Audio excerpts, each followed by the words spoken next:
Engaging the community since 1970. This is WIS Awareness. Good morning and thank you for joining us for Awareness. I'm your host, Megan Norman. It's not in a far-off exotic land. It's not something that's only accessible through the Discovery Channel or something like that, that it's right here. In the heart of downtown Columbia, on the corner of Richland and Marion streets, is the site where a newly freed slave and her husband started a new life. Celia Mann was born into slavery in 1799 in Charleston. Once freed, she moved to Columbia, where she worked as a midwife. The property was a home, business, spiritual center, and a source of pride for the Mann-Simons family from 1843 through 1970. For nearly the last 40 years, the home has been operating as a museum since 1978. It had been closed for about a year for renovations, while Historic Columbia offered a new interpretation of the home's history. It has reopened in time for the 38th annual Jubilee Festival, which celebrates Black history and culture. The new exhibits will include artifacts unearthed on site. 4 years ago, archaeologists dug up more insight into Celia Mann, her past, and how she and her family lived in this home during the mid-1800s and beyond. No matter how seasoned or sharp, archaeologists never know for sure what they'll uncover. So one of the most surprising finds was a chicken. This is a chicken that fully attacked, fully articulated chicken that was intentionally buried. Historic Columbia's Jacob Crockett did not expect to find a pet chicken beneath what was a turn-of-the-century fast food stop. Primarily serving chicken, evidence of some pork, serving lots of locally produced beers and soda pops. He's found thousands of surprises at the Mann-Simons house in Columbia. A freed slave, Celia Mann, bought the property in 1843. Her family lived here until 1970, running a grocery store and lunch counter. This is before the city came to pick up your trash, or you had trash cans with trash bags. You know, you just had to get rid of it quick and just keep it moving, you know. Joseph Johnson helped uncover what was a trash pile full of bottles, buttons, and a .22 caliber pistol cocked and loaded. Other items are more thought-provoking, like this bottle of skin lightener called White Life. That really made this site cool because I kind of connect to it on a much, more personal level, because this is kind of me representing and researching my own, history. This week will wrap up 6 years of digging, cataloging, and measuring at a site where the biggest surprise could be its location. It's not in a far-off exotic land. It's not something that's only accessible through the Discovery Channel or something like that, that it's right here. Many of those items uncovered you can see on display inside the home. Joining us now for more insight on the site and the family is Robin Waits, Executive Director of Historic Columbia. Thank you for being with us, Robin. Thanks for having me. Thanks for having me. Let's give the viewers some historical background on Celia Mann. Who was Celia Mann? Celia Mann was a woman who was born enslaved in Charleston in 1799. She somehow acquired her freedom and came to Columbia by the 1840s. She and her husband, Ben Delane, acquired a piece of property at the corner of Richland and Marion streets. So they were part of a very small free Black population in Columbia. Right. I was going to ask you, was it rare at that time for Blacks to own property? Absolutely, absolutely. And this is one of the really interesting things about this family and this site, is that they were able to do things as Black people in Columbia that certainly many others were not able to have access to, and really set the stage for the family generations that followed to kind of be ahead of the curve, if you will, for other families who weren't freed until emancipation in 1865. Right. And it wasn't just them owning the home. They had a business. Right. They held church groups in their basement. Right. It's a really fascinating story. So Celia Mann and Ben Delane, Celia was a midwife here in Columbia, and she had access to all sorts of families here. She served both white and Black families as a midwife. Her obituary was in the state newspaper, which was rare for a Black woman to be noticed in the state. And her husband, Ben, ran riverboats from Charleston to Columbia. So they lived in a house that was demolished at some point, probably in the 1870s, to build the property that we see today. And that was built by her daughter, Agnes Jackson.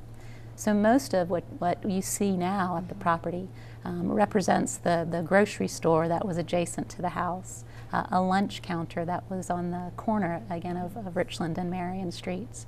And then there were lots of buildings that they owned that they rented out to other families that were part of their property. So it's a really dynamic in terms of owning businesses, right, in terms of using the resources that they had to kind of uplift their family as well as others. And the community. And the ghost structures, talk about those that are on the property. I know people drive by and think, well, what's that going to be? Is it finished yet? Yeah, right, absolutely. Yeah, so we were looking for a way to represent kind of the complex that the family owned. So when you talk about the story of this family, certainly the house is an important piece of that, but there's so much more as we just talked about. When Jake Crockett and Joseph Johnson began doing the archaeological work there, they found the footings for these buildings that we had seen on maps or seen photographs of. And so we were looking for ways to represent the very broad complex of structures that would have been part of that site. So we just did steel frame structures that give you a sense of the size of the buildings, in the proximity to each other, as well as just the number of buildings that they would have had on site. And one of the things discovered by Jacob and his team, White Life, a skin bleaching cream. What exactly was that? Skin Did they lightener. use it? Lightener. Yeah. Okay. So that's one of the interesting things about the lunch counter, which is what we call it today. But we know from the archaeology that they sold food there and drink there, but they also, it was kind of like a modern day CVS, right, where you can go in and buy buttons or pins or bullets. But also this skin lightener was found in the archaeological kind of trash pit that would have been available to patrons of that store. And the founding of several churches came out of the Mann-Simons site, correct? Right. Yeah. Sorry. So the Calvary Baptist Church was a group of folks immediately after the Civil War. It was when you saw blacks being able to start their own businesses or start their own churches. Most of them worshiped in the white churches, and there was a section that was segregated for African Americans. So after emancipation, they were able to start their own churches, and this really became a place of kind of social gatherings, as well as you begin to see kind of the rise of African American from a leadership and power structures is established at these churches. And Celia Mann invited folks to come to her property to begin to gather to worship. And it was at that site that they formed Calvary Baptist Church, which was then located immediately across the street from the Mann-Simons cottage. Did a lot of work have to go into restoring this structure as a museum? I know a lot of work has gone into it since 1978, but recently the renovations that have taken place. Yeah. So the structure itself was in pretty good shape. This is a site that for years was actually known as the house that Celia Mann lived in. We found from a historic structures report, we had some architects come in when we were looking at the renovation, and they told us that the house was built in the 1870s. And so Celia Mann was already deceased by 1870. Right. So we knew that the house was actually built by Agnes Jackson, her daughter. So going in, there was a lot of work like to the roof, to the exterior clapboards. It's a wooden structure which tends to need a little bit more attention than a masonry building. We did some structural repairs and just some basic electrical kind of plumbing work. And then just getting it ready for the new museum to be installed at the site has been the work over the last 6 to 8 months. And what can the public expect now when they come to the Mann-Simons site? Yeah, so what we've got really, I think, is a 21st century museum that's in a historic home, that's in a 19th century home. You'll be able to learn much more about the family.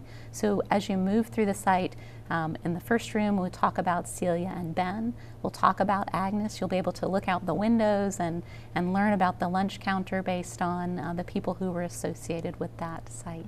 There are all kinds of artifacts from Jake and Joseph's excavation that are part of the story, as well as objects from the family. So, we move through time as you move through the building, so antebellum period, and then as you move to the Agnes Jackson story, we talk about the Reconstruction era, and then when you move to the John Lucius story, he ran the lunch counter building, we talk about the Jim Crow era, and then moving to look at the lives of Charles and Amanda Simons, who lived in the property, or lived in that house in the 1900s. We talk about, again, Jim Crow, but also the relationship between the family and the church, the issues about what their private life was like versus what their public life was like, because they were very involved in the community.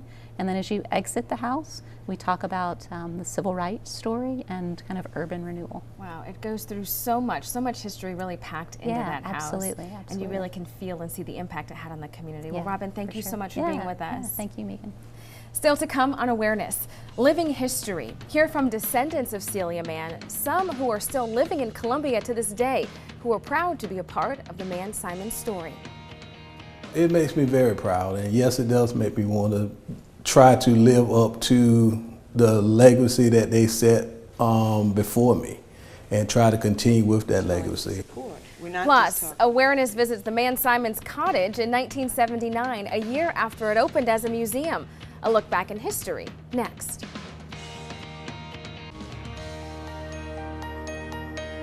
Welcome back to Awareness. The Mann-Simons site is packed with history and culture.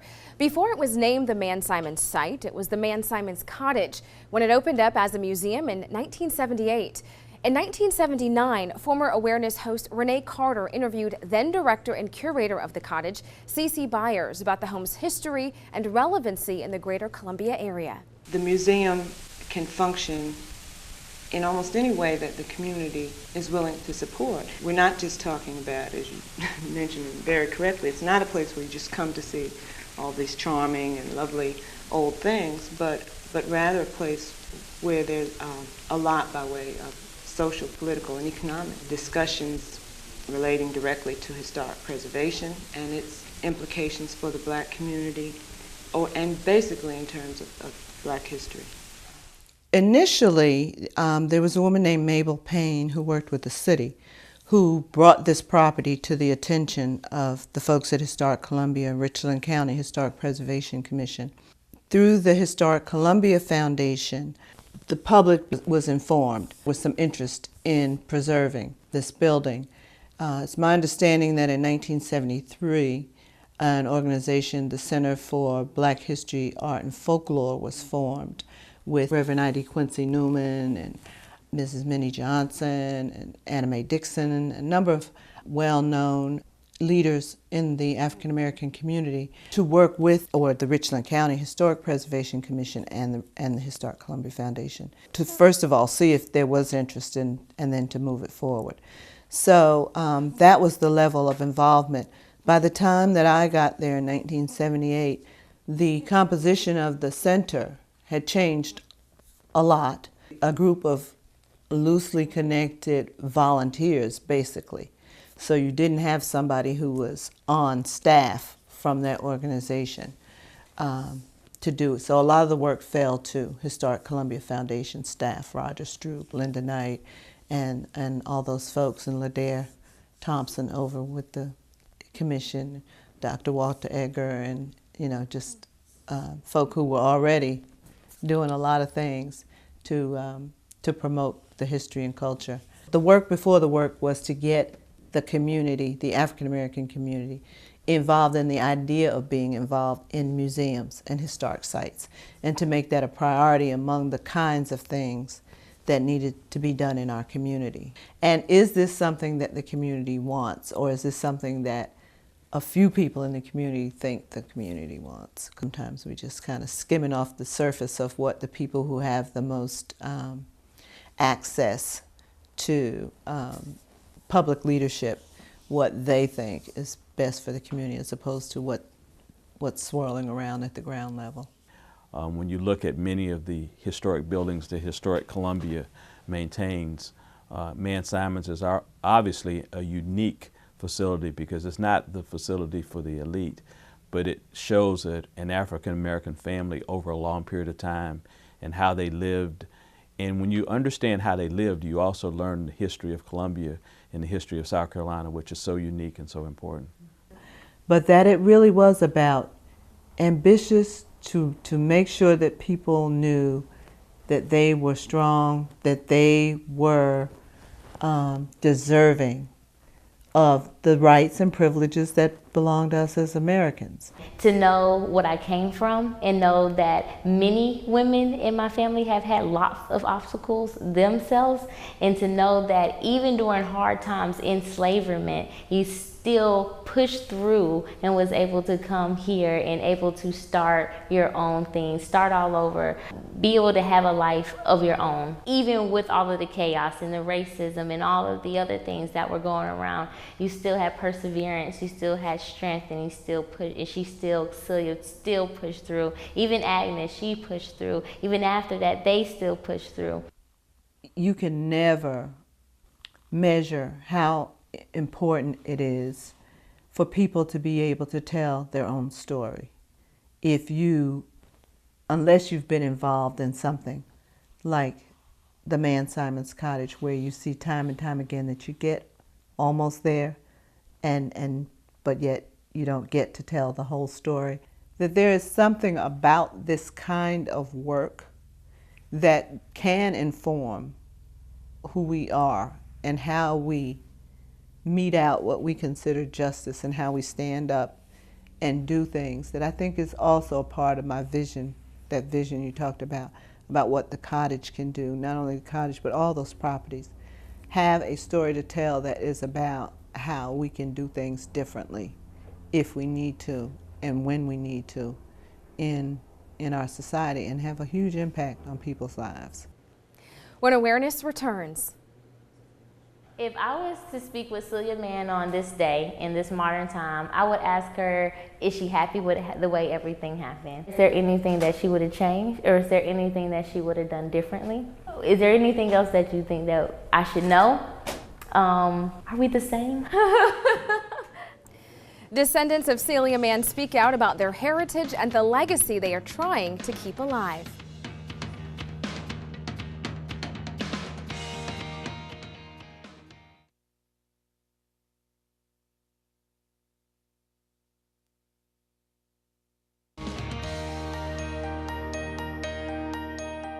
If you come to this house, you can see everything that my ancestors did, not only for myself and for my family, but for their community and everyone that was around it. During any chaos, during anything that was happening, they still stood and they made it.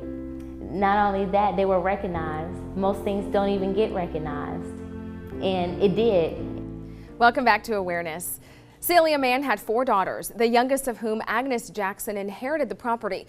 Jackson and her second husband, Bill Simons, a well-known musician, replaced her earlier house with the late 1870s building that still remains there today. She lived there with her family until her death in 1907. The legacy of the Mann-Simons family still lives on today.